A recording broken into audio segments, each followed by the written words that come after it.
Here's CNN's Van Jones. Not a fan of Mamdani's angry far-left rage-filled victory speech. Managing editor of Newsbusters is the one who's posting this, by the way. Newsbusters is a right-wing think tank, a right-wing oppo shop, and they're cutting Van Jones clips off of CNN. Let's take a look. That we saw on the campaign trail, who was a lot more calm, who was a lot warmer, who was a lot more embracing, was not present in that speech. And I think, by the way, his acceptance speech is a historic one. Okay? It was his best speech so far. And not only was it his best speech so far, I can't remember a time where I have heard any politician, regardless of what level they're at, whether it be running for mayor, whether it be running for president, whether it be running for Senate, governor, whatever, I cannot recall a single time post-Obama where I have heard a politician deliver a speech and I'm listening to it and I'm thinking, this will be written about, okay? It was his absolute best speech. Like, there were funny moments that turned the volume up. Like, that's not what I'm talking about. Coming out of the gate swinging with class first language, okay? With a Eugene Debs quote. Like, I'm telling you, there was something there. It was electric. He did not pull punches. And I think the reason why Van Jones is behaving this way is because obviously he's a stooge for Israel. He quoted Mario Cuomo, which was incredible. Here was Scott Jennings and Van Jones tag teaming this speech. the White House should be listening? I mean, look, these are blue states, and Democrats were supposed to win.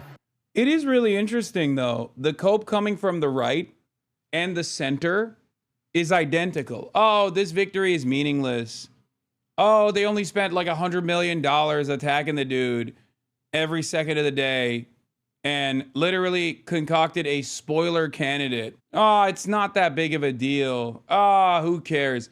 And you hear that from Matt Iglesias all the way to Van Jones and Scott Jennings. This is the reason why I showed you AOC's statement last night on Abby Phillips, because Zohran didn't just fight back and win against the Republican in a city-wide election where 75% of the vote is usually going to go to the Democratic candidate. He fought back against the establishment Democrats as well. There is a real moment here. There is a real moment here. This is a people-backed candidacy, a class-first politics going up against the forces of capital, okay? So I wouldn't overread it. Virginia, in particular, has never been a great bellwether. I don't think a lot of folks had a lot of confidence in the Virginia campaign that was run on the Republican side.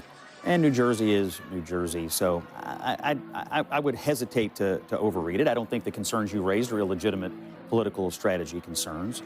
You know, I think I just want to offer condolences to Chuck Schumer. Honestly, what I'm reading here in New York City is that AOC is going to be the next senator from New York after she gets done whooping his rear end in the 2028 Democratic primary. And for his Senate races in 2026, I see the energy in the Democratic Party tonight behind a socialist, and I see the energy in Virginia, Democrats looking the other way on a violent candidate for attorney general who says he wants to murder Republicans and their children. If you think you're getting rid of Graham Plattner in Maine now, think again. This is a terrible night given what is happening inside their party. Mamdani is an avowed socialist. It's not what people say that he is, it's what he says that he is. He's now the leader of their party. That's their energy, and Chuck Schumer's He's the leader of the Democratic Party? Let's swear. What? There is no. Who is the leader? Can someone tell me? He's a life raft for Republicans who have to go on TV and get their asses kicked. You own this now. You all own this now. We've had progressive mayors that I don't think anybody thought that de Blasio is. He's the best actor you all have, is he not? No disrespect to my new boy, Bilbo, okay? No disrespect to Bill de Blasio, but I think there is a difference here, right? There is a little bit of a difference here. Yes, New York has had progressive mayors in the past, okay? But New York in its history has only had 2 socialist mayors, and this is the only relevant contemporary historic example, okay? And that's precisely the reason why all of you dipshits sitting in your ivory tower are spending every waking moment attacking him. This is the most uniparty these guys have been in a long time, just openly saying the quiet part out loud over and over again.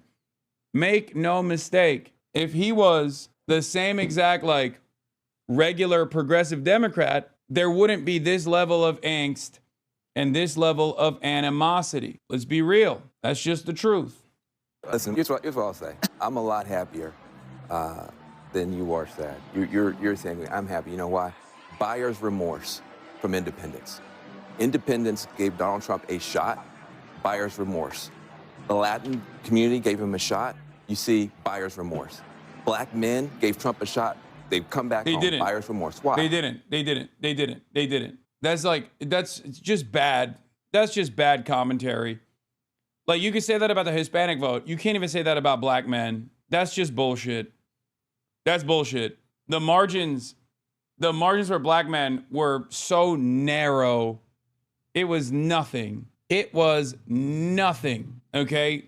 God, it's just like, this is just wrong. This is just wrong. This is wrong analysis. I cannot believe it. Of course, Dems are going to take the wrong messaging from this and claim voters love their inaction this time. God. Because people are sick of the status quo. That's why they voted for Trump the first time. That's why they voted him out the second time. That's why they voted him back in. People want change. And Donald Trump said he was going to do something about grocery prices. He's done everything, but he's putting in gold toilets in the White House. He's tearing up. He's gallivanting around the world. And you're seeing buyer's remorse in places where Republicans had some hope. This thing is starting to settle out now. This is about basic needs that people have and basic rights people expect. That's what seems to be under fire from this administration. And if they think they can spin and talk and spin and talk and nobody's going to notice that, they just got proven wrong tonight. People's basic needs are not being met. One of the things that I think people are seeing, not just from Mamdani, but from the moderates as well, this focus on kitchen table issues. We used to talk about this in weird ways. Income inequality, wealth disparity, economic justice. People who went... Didn't say it that way. but we had a lot of syllables, man. It was people describing a problem they didn't have, okay? Now you got people who are talking like the people who have the problem. I can't afford nothing. And somebody who can talk that way, whether they're on the left of our party or the middle of our party, is going to have a big audience. And this buyer's remorse that's setting in now from other people is a big problem for Republicans. I think two big takeaways. So listen, I think there's this divide within the Democratic Party. Is the future of the party Mamdani? Is it democratic socialism? Is it more in the likes of AOC and Bernie Sanders? He no doubt ran a good campaign. I interviewed him. He is a very formidable force in American politics. We had two female governors who were just elected, Democrats, who ran as consummate centrists. Both of them were talking about uniting the country, that there's more that unites us than divides us, both with very credible resumes. So what direction are you going to go? Because you guys need to focus on... Rich Democrats are the reason why Democrat voters hate Democrats right now. And dude, I was a Republican who I'm proud to say I flipped to be a Democrat because of Zohran's views on normal politics. Dude, like, mashallah, hell yeah. That's crazy. What a swing. I love that. Hey, Van Jones, he's basically saying the electorate is too dumb to understand the underlying social issues that stem from capitalism. Yes, he is saying that. I mean, he is a deeply, deeply cynical charlatan. And I'm so glad that Charlemagne the God, who has become like a woke warrior, okay? Look at what Charlemagne's take was on Van Jones's stupid-ass criticisms, like silly-ass criticisms. Once again, remember, when Van Jones is speaking, just understand, he's saying populist framework works, simplifying the messages is working. And yes, that is true, okay? But I'm mostly referencing Van Jones's statements about how Zohran Mamdani was more aggressive than ever before, okay? Like in his speech last night, which, by the way, was his best speech, I think. Okay, this is what I'm referencing, and I'm going to talk about Charlemagne the God's assessment after. That Mamdani is the one you need to hear from tonight. There are a lot of people trying to figure out, can I get on this train with him or not? Is he going to include me? Is he going to be more of a class warrior even in office? I think he missed a chance tonight to open up and bring more people. There was one person I did want to meet last night that I didn't get a chance to, and that's Mahmoud Mamdani, the GOAT. I really, really wanted to meet him. And that was I didn't have time. We didn't make it happen. But hopefully, inshallah, one day. Let's continue. To all these wins. Kaylin, what are you hearing? Well, Anderson, actually, it's been pretty quiet here at the White House, which is telling in and of itself. The president himself has not posted on Truth Social in about 4 hours since earlier tonight when he was announcing a staffing decision. That is obviously something that you likely wouldn't hear had there been any major Republican victories tonight. But this is a key question of how the White House and how the president will be interpreting these big Democratic wins tonight in New Jersey and in Virginia and in the New York City mayor's race, all three of which the president was involved to some degree. Yes, he did not outright endorse in Virginia there for the Republican candidate in the gubernatorial race, but he certainly did there in New Jersey. He hosted multiple tele-rallies for Jack Ciattarelli. The Republican National Committee poured a lot of money into that race. And obviously, he got directly involved in the New York City's mayor's race last night when he endorsed Andrew Cuomo. And so it'll be really telling to see how the White House interprets these results tonight, because earlier when I had been speaking with officials is whether or not they saw this as a referendum on the president's first 9 months in office. Anderson, basically what they were saying is that they were in wait-and-see mode. They wanted to see how these results turned out tonight before they tied any of them closely to the president. We've seen some reaction coming in already tonight from former Trump campaign advisors saying that they believe this is a candidate quality issue and that Republicans need to run better candidates who are more in line with the president in order to secure victories. But we will be able to hear from the president himself tomorrow. He's actually hosting Republican lawmakers, Republican senators, to be exact here, Anderson, for breakfast at the White House. And reporters will be able to go into the room there and ask the president himself, what does he make of these victories by Democrats tonight? All right, Kaylin, thanks very much. Is this a candidate quality issue? Well, I think that there were questions about the candidate in Virginia, and the president was sort of never really did officially endorse her, did he? Nope. But in Jersey, he fully embraced the candidate and praised him as a great candidate, and now it was a candidate quality problem. I mean, that is sometimes the spin is so obvious that you shouldn't even bother, because people can recognize it for what it is. I mean, the fact is, there is a mood in this country of dissatisfaction. As Van said, they took a shot on Trump because they were unhappy with the conditions, the economic conditions under Biden. They felt he was ineffectual in dealing with them. Trump promised to focus on those, and that's not what he's done. And they're sending a message. So you can try and spin your way through that, or you can try and rearrange your priorities and focus more on the things that affect people's lives. It's interesting in New York, and on this exit polling, asks, is crime where you live a major problem, minor problem, not a problem? The majority, 51%, said a minor problem, which kind of surprises me. Why?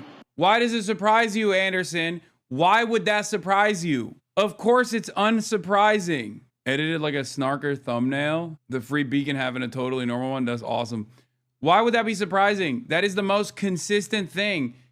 In the United States of America, everybody thinks, if you look at the polls, this is not new, okay?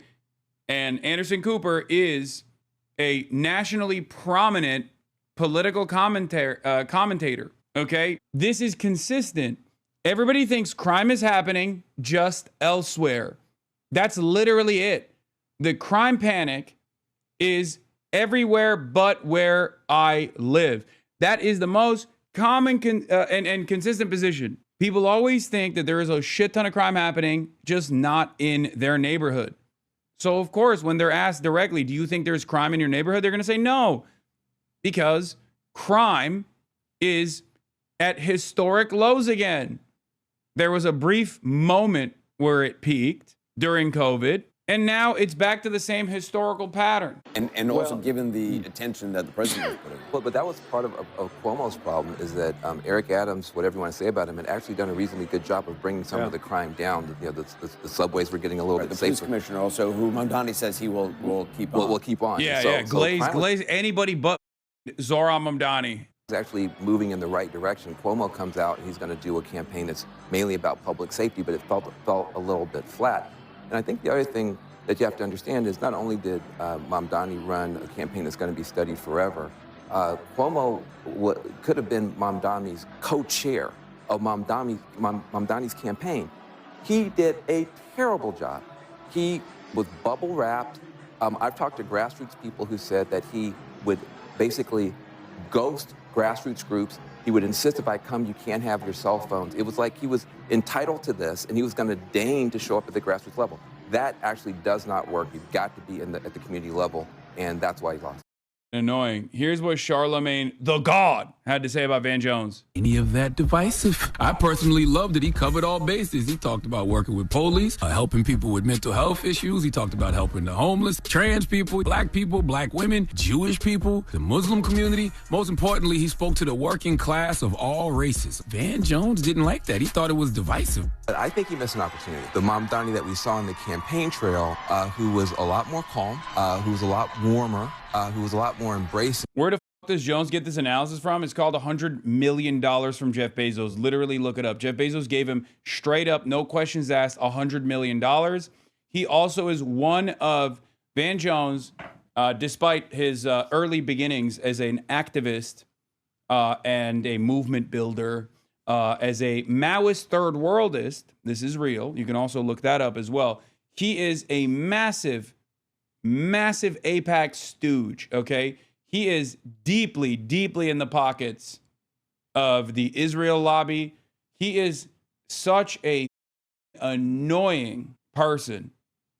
He is so goddamn annoying. He has notoriously the worst takes. For every one good take he has 1,000 bad takes. I mean, this man cried after Joe Biden dropped out, okay? That's all you need to say. You just make fun of him, point, laugh, and move on. It's not even worth it. Was not present in that speech. He was almost yelling. That said, he's very young, and he just pulled off something that's very, very difficult. But I think he missed an opportunity to open himself up tonight, and I think that will probably cost him going forward. Van, shut the F up ever, okay? Damn. There was no opportunity missed. The man just won, and he deserved to take a victory lap. There's absolutely nothing divisive about calling out bad landlords who take advantage of tenants, calling out billionaires who are corrupt and don't pay their fair share of taxes, and administration trying to implement an authoritarian strategy on America. There is no... I can't believe this man's political evolution. I can't believe it. This dude literally went from being a Pete Buttigieg booster to being a Michael Bloomberg booster to whatever he has become now. Oh my God, Charlemagne the God. Actually, unironically, the God, okay? The actual God. Nothing wrong with calling that out. See, the reason a lot of things don't change in this country is because you don't have enough politicians that are willing to challenge capitalism. And Zohran is doing that. Very hard for me to get inside of Van Jones's head, but I would remind people that Van Jones in 2017 is the guy who gave us the most famous line of the first Trump administration. Van Jones on CNN said, tonight he became president of the United States. Van Jones thinks that Donald Trump gives unifying speeches that make him president, but thinks Zohran Mamdani, who's united a multiracial, multicultural, multi-income coalition, is divisive. That tells you more about Van Jones than it does tell you about Zohran Mamdani. I mean, Jared Kushner's pal wasn't a fan of Zohran Mamdani's anti-oligarchy, anti-Trump speech. I'm shocked. Please give Van Jones the biggest hit. Damn, donkey of the day. That's awesome. Respect.